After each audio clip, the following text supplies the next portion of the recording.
May makapang ba yata? Kailangan, hindi na lahat. Ngayong umaga, we are not only celebrating Mother's Day, but more so, sa ating church, we are celebrating Godly Mother's Day.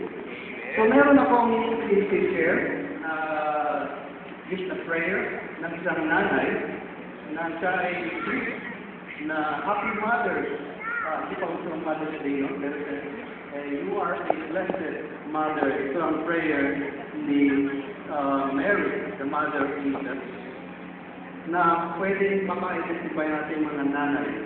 Nung i-announce na siya ay magiging mother ng Panginoong Jesus, sabi niya, ang puso ko ay nagpupuri sa Panginoon at ang aking espiritu ay nadadala sa Diyos na aking tagapagligtas. Sapagkat nilingap niya ako ang kanyang abang alipin.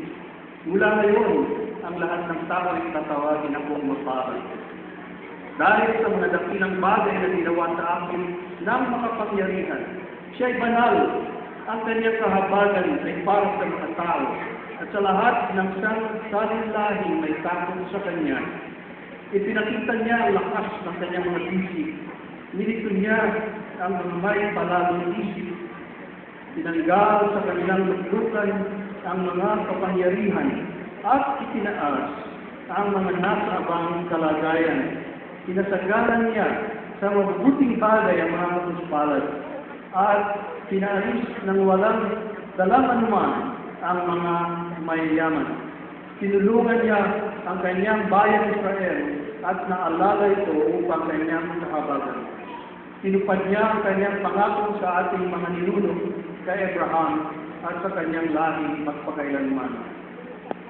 Tayo po ay ngayong lahat para ipanalangin natin ang ating mga nanay. Samahan niyo ko at extend natin ang ating mga kamay sa kanila. O aming Diyos, salamat po sa blessing na pinagkaloob ninyo sa iyong anak na pinili si Maria bilang maging nanay na ay Panginoong Jesus sa pamagitan ng kanyang halimbawa.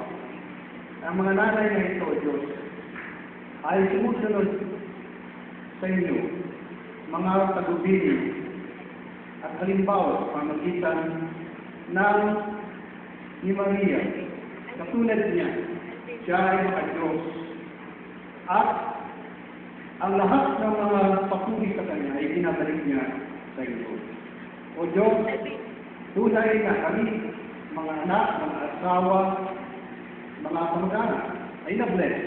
Dahil bless din niyo, O Diyos, ng aming mga nanay na sumusunod kung ikilala ng authority sa kanilang puso.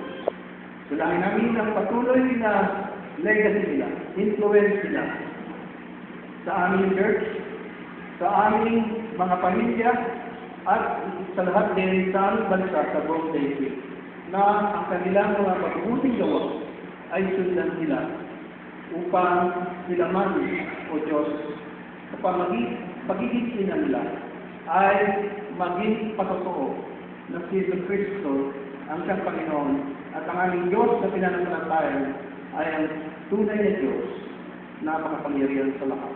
Salamat po sa iyong kaputihan sa aming church, sa aming mga nanay na ito. Sa pangalan ni Jesus, Amen. Amen.